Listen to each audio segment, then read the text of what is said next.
Alright, ladies and gentlemen, we're going to try to make this a semi-quick one because this particular module review, mid-module review, is going to have a decent amount of vocabulary and a lot of things that really kind of come together. Let me show you what I mean. We're going to label this 4-12 mid-module review. So our Roman numeral, we need a 10 plus 2 more. 4-12 mid-module review. We're going to start with the first lesson we talked about. Now we did do some work in 4-1, but your notes, you remember, start with 4-2. And the reason for that is because that's where we first started really getting to the meat of this module, interpreting fractions as division. Interpreting fractions as division. Now in those notes I originally gave you some information on different number systems, and I hope you still have that because it'll be valuable, especially as you start getting a little older. But for right now, the big thing you need to remember: fractions are division. They are one and the same. Fractions are just a fancy way of showing division. Okay. Your numerator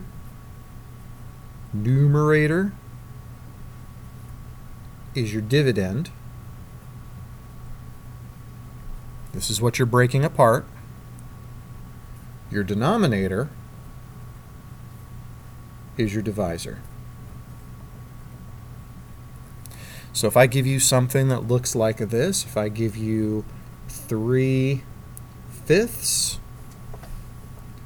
that is the same as 3 divided by 5. That is the same as 3 divided by 5. Okay? Fractions are division. Your numerator is your dividend. Your denominator is your divisor. This divided by this, top divided by bottom, is what I usually say. Okay. For our next lesson, we're looking at 4-3, representing division. Not a whole lot we're going to add on this one. You're just going to the next step, representing division, and remembering the different ways that we can do that. You can write a division expression. You can write an expression. So for example, if I have, 5 divided by 7, looks a little odd because we have the small number first, but remember, we're getting to the point in 5th grade, moving towards middle school, where sometimes the first number, the dividend, will be smaller. Now, you can also write improper or regular proper fraction, improper proper fraction. This one happens to be a proper fraction. It would just be 5/7. Sometimes you'll have a mixed number. We won't write that right now. The other big one, remember the standard algorithm. Standard algorithm. Okay. 5 divided by 7. I'll write that down here too. It's going to be a little cramped. 5 divided by 7, top divided by the bottom. Really not dramatically different than what's up here. So we'll move right along. After this, we moved on to lesson 4-4, using tape diagrams to model fractions. So we'll go ahead and just say using tape diagrams. Okay.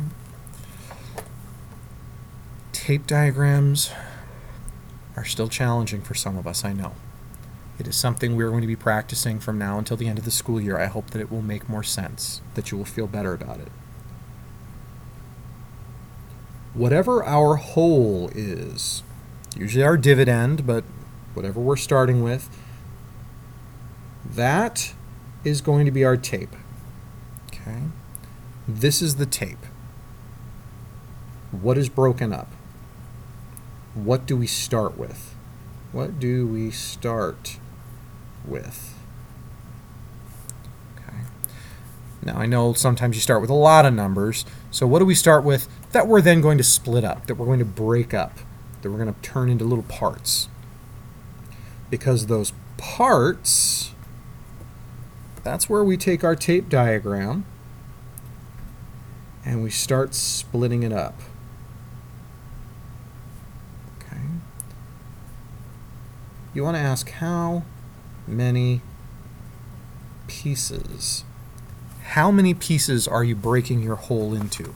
Whatever you started with, what are we breaking it up into? How many parts? How many parts? Okay. All right, next, fractions of a set. We jumped a bit. So now we're lesson 4-6. Fractions of a set. This will combine very closely with when we get to 4-7 and 4-8. We start talking about arrays and things. Fractions of a set are just now, instead of thinking of one thing that we're splitting, we have a bunch of individual items. Okay? A set is a group of individual items. This is where I talk about my action figures. This is where we talk about the marbles. This is where we talk about anything that is made up of individual items that we are then splitting apart. Okay.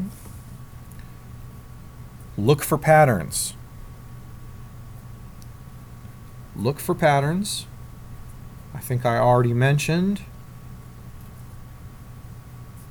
And use arrays. Okay. So if I'm trying to find 1/3 of 15, and at this point a lot of you can tell me already, but if I need to model it, I'm going to use the denominator. You can use a tape diagram too, split into that many parts. I'm going to use the denominator to tell me how I am going to count these out. So, 1, 2, 3, 4, 5, 6, 7, 8, 9, 10, 11, 12, 13, 14, 15. I always have trouble judging how far they should go.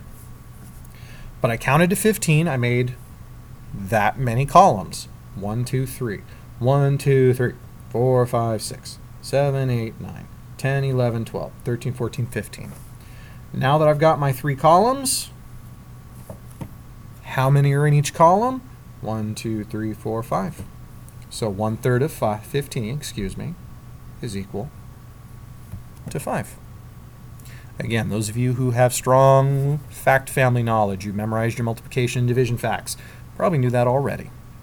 Okay. All right, moving on. 4-7. Not going to give you a whole lot on this one to write because the big key here, when you multiply a whole number by a fraction,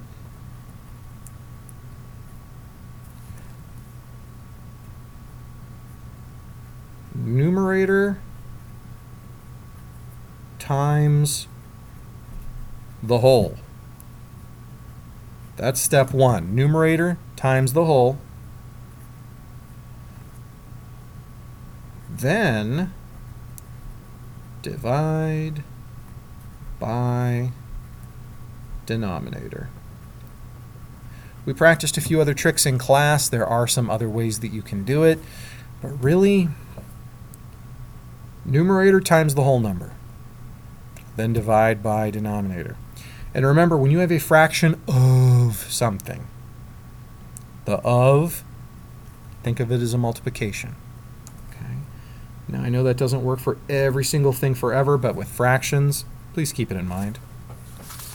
Okay. Now, I'll show you a couple of those for 4-8. We're not actually going to take any notes for this lesson on 411, partly because we're out of paper, but also just because the word problems use everything we've done so far. But for 4-8, just to kind of wrap up,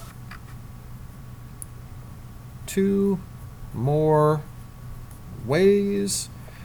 2 more ways to multiply a whole number by a fraction. Okay, I talked about numerator times whole, then divide by the denominator. Well, you can also do this if you have 4 times 1/3, or let's do, ooh, you know what? Change that 4 into a 9. That's nice and easy, right? The reason I'm changing it is because if you notice the whole number and the denominator are part of a fact family, then you can divide them first and then multiply times the numerator. I know that for some students, this switch that I'm doing here is not really clicking. You're not really understanding why, and I get that. That's okay. Think of this as just another tool that you can use if you want. This is based on what we practiced with tape diagrams. Again, if all of that is not really clicking, do this. This will work every time. Every time. Now the other way, and again I think I'm kind of mixing them together, the other way would be to use a tape diagram. I can use the exact same problem, 9 times 1/3, 1/3 of 9. I take my tape diagram, I look at my whole and I say, what's my whole? What did I start with? My whole is 9 times 1/3. That means I'm splitting this into thirds. Okay. At this point, I just use the standard algorithm or my own math facts to figure out what each of these would be. 3, 3, 3. And I get my answer that way. 9 divided by 3 is 3. Times 1 is still 3. There's the 3. 9 times 1 is 9 divided by 3. All of these different ways to do it work. Okay. I will say this way is a little easier when you start getting to like 2/3 or 3/5 if they're not unit fractions. All right, that should be it for now. Again, just kind of a brief wrap up of everything we've done so far in Module 4. You will have a study guide as well to go over this so that you have a little bit more practice in each of these areas. The ultimate goal, your objective, is to be able to multiply a whole number by a fraction. Everything up here is just supporting that. All right, if you have any questions or any concerns, bring them to class. We will spend some time reviewing before your test. Thank you, folks, and I will see you then.